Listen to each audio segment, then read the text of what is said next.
Hello, welcome sa ating YouTube channel, Format Haters. Ngayong araw, ang pag-aaralan natin ay PEMDAS.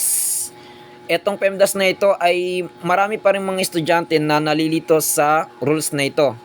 Pero ngayong araw ay i-discuss natin ng mabuti yan, step by step, nang sa gayon ay maintindihan natin ng mabuti ang topic na to. Okay, kung mapapansin nyo is may nakalagay na PEMDAS dyan. Yung P equals to close parenthesis. Yung E natin equals to 2 raised to 2. Ang exponent natin dyan ay yung kulay yellow na number dyan na 2. Tapos yung M natin is multiplication. Yung D natin is division. Yung A natin is addition. Yung S natin is subtraction. So ngayong araw is meron tayong apat na example dyan na sasagutan natin ngayong araw. Nang sa gayon ay maintindihan talaga natin ang topic na PEMDAS na to. Okay, wag na natin pampatagalin pa. Number 1. Number 1, meron tayong addition at saka multiplication. So, ayon kay PEMDAS, ang unahin natin is yung multiplication. So, ang ibig sabihin, 4 times 6 equals to 24. So, ganito na magiging itsura niya. Ibig sabihin, equals 2 plus 24. Okay, so dahil wala nang operation na natira, addition na lang. So ipa-plus na i-add na lang natin yung dalawa na yan. 2 plus 24 equals to 26. So iyan na yung ating final answer. So number 2. 16 divided by 2 raised to 3 plus 4. Kung mapapansin natin, meron tayong dalawang operation dito at pangatlo yung exponent. So, ayon kay PEMDAS, ang unahin natin is yung may exponent. Ayon sa pagkakasunod-sunod niya, di ba? So, ibig sabihin, ito ang unahin natin yung 2 raised to 3. Ang ibig sabihin ng 2 raised to 3 is i-multiply natin ng makatatlo yung 2. 2 times 2 equals to 4 times 2 equals to 8. So, ganito na ang magiging itsura niya. Equals 16 divided by 8 plus 4. So ngayon, ang nakikita na lang natin na operation dito ay dalawa, division at saka addition. So ayon kay PEMDAS, ang unahin natin is yung division. 16 divided by 8 equals to 2. So ganito na ang magiging itsura niya.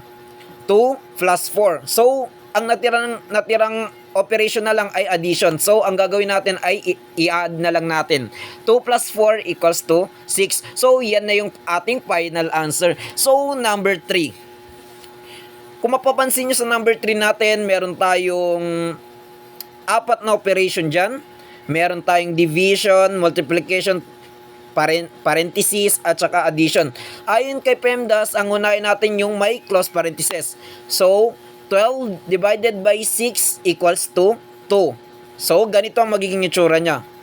Equals 2 times 2 plus 5. Okay, yan yung naging equals niya. So, kung mapapansin nyo, dalawang operation na lang yung natira dito. Ayon kay PEMDAS, ang unahin natin is yung multiplication. Ibig sabihin, 2 times 2 equals to 4. So, ganito ang magiging itsura niya. 4 plus 5. So, dahil natira na lang na operation na isa si addition, so ang gagawin natin ay i-add na lang natin yung dalawa na yan. 4 plus 5 equals to 9. So, yan yung answer. So, number 4. Kung mapapansin nyo yung number 4 natin, meron tayong ilang operation ang meron tayo. Meron tayong exponent, addition, close parenthesis, at saka subtraction. So, ayon kay PEMDAS, ang unahin natin is yung close parenthesis. Yung close parenthesis natin, merong 12 minus 3. Ibig sabihin, ima-minus natin yung 12, magsasubtract tayo ng 3 sa 12. So, 12 minus 3 equals to 9. So, ganito na yung magiging itsura niya. 8 raised to 2 plus 9 minus 7. So, kung mapapansin nyo, tatlong operation na yung natira. Meron tayong exponent, addition, and subtraction. So, ayon kay PEMDAS, ang unahin natin is yung may exponent.